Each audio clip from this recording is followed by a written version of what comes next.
और ये जो मैडबर्ग सिटी जहां पर इस ये क्रिसमस मार्केट में ही rammed his car, overran his car over the people, ये बड़ा हिस्टोरिक सिटी है. It's got a population of about 2,40,000 and Berlin से 880 kilometre it is west of Berlin.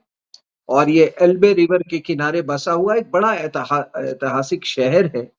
जो ऑटो वन था, the first Holi emperor, is buried here. The first holy Roman emperor is buried here. He was the he was the head of state of Holy Roman Empire. और वो king of Italy भी रहा था 8th से 16th century तक. और वो उसका जर्मनी का तो था ही वो, ठीक है ना. And he was considered first among equals, during that period. तो अगर आप इतिहास में जाए तो यहाँ कई ऐसी घटनाएं गई हैं. 1207 में ये इस शहर में पूरा आग लग गया था, जल गया था ये पूरा शहर. और 1631 के में ये पूरा सिटी सैक्ट हो गया था. जब ये प्रोटेस्टेंट वर्सेस कैथोलिक जहाँ पे जब ये हुआ था, it lasted for more than 30 years this war, claiming a total of more than 20,000 people. So ये इसका इतिहास है इस जगह का. तो मेरा क्या कहना है कि क्या ये अचानक हो गया? क्या ये पहली बार हुआ है? नहीं सर. आज से 8 साल पहले इसी प्रकार से बर्लिन के एक क्रिसमस मार्केट में एक आदमी ने अपना ट्रक लेकर लोगों को रौंद दिया था. अभी 5 मरे हैं, उस समय 13 मरे थे, ठीक है. और ये है क्या कि अभी कुछ जगह आपने ब्रिटेन वगैरह का भी जिक्र किया अभी. तो ये क्या है कि ये जो मैंने कहा कि ये क्रिसमस मार्केट जगह जगह पे लगते हैं छोटे शहरों में खास करके. और वहां पे ये देखा जा रहा है कि जब से ये सीरियन क्राइसिस हुआ, और आपको मालूम है जब ये रेफ्यूजीज का एग्जोडस शुरू हुआ वहां से, तो ये जो मुसलमान लड़के जो हैं ये 10-10, 12 के झुंड में ये क्रिसमस मार्केट में घुस जाते हैं. और वहां जाके ये फिर जोर जोर से कुरान पढ़ने लगते हैं. और खास करके दोज वर्सेस ऑफ कुरान जो वो आयतें वो पढ़ते हैं जो कि काफिरों को मारने की बात करता है, ठीक है ना. तो अब आप समझ रहे हैं कि 2015 और 16 के बीच में करीब 1 मिलियन रेफ्यूजीज मिडिल ईस्ट से आए थे, मतलब इस तरफ के.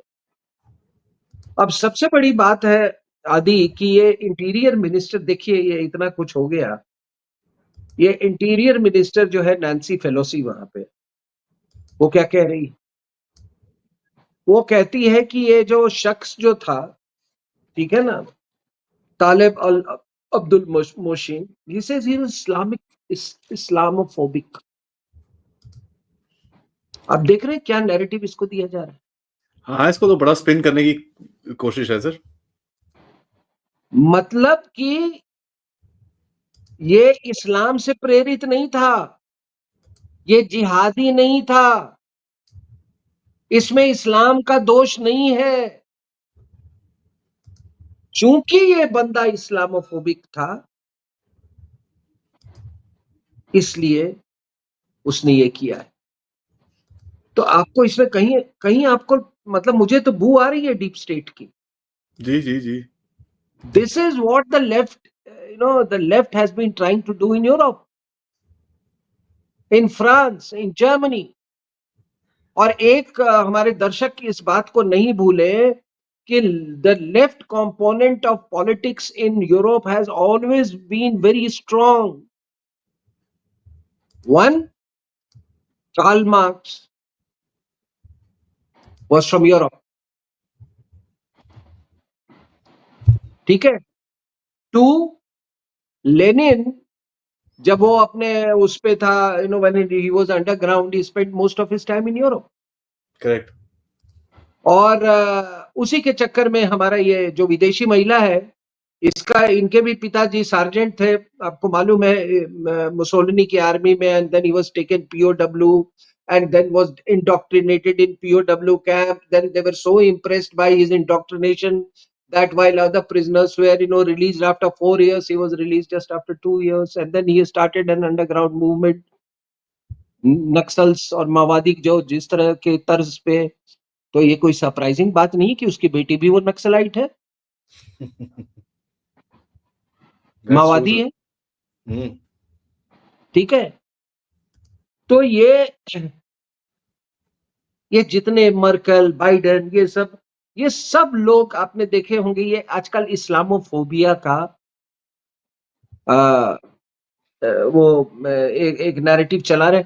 हिंदू फोबिया के बारे में कोई नहीं बोलता, चाहे वो अमेरिकन सॉइल पर बैठा हुआ हिंदुओं के खिलाफ कुछ भी कर रहा हो, एक्टिविटी कर रहा हो, आपको ये हिंदू फोबिया शब्द नहीं आएगा। लेकिन ये लेटेस्ट है, क्या मजबूरी है इनकी, मैं ये नहीं जानता, लेकिन यही लेफ्टिस्ट सोच है, यही लेफ्टिस्ट नैरेटिव है। अब आप देखिए कि जब मैं इस्लामिक वर्ल्ड में अलग अलग रिएक्शंस हुए इसके, लेकिन आप एक बात बताइए मुझे कि जो ये हेड है आपका, हयात अल तहरीर शाम, ठीक है ना, HIT, ठीक है ना, Hmm. हयात अल तहरीर शाम जो सीरिया में है, उसका जो हेड है अहमद अल शरा, जिसको जोलानी भी कहते हैं, वो क्या बोलता है? वो कहता है कि terrorism and apostasy are two sides of the same coin. आप समझ रहे हैं क्या बोल रहा है वो? Hmm. कह रहा है कि चूंकि ये बंदा, दिस तालिब मोशन कैरेक्टर जिसका मैंने नाम लिया, चूंकि ये बंदा एपोस्टेट हो गया था, he had jettisoned Islam, which was not the case, because he had declared himself atheist, because he had become a trenchant critic of Islam, he had become a terrorist. वाह। And this is what the West is buying it. Do you know ये जो Jolani जो है, उस पे कितना $10 million कुछ इस पे, उसके सर पे वो हट गया भाई साहब वो। तो आप ये गेम, इस गेम को आपको समझना होगा।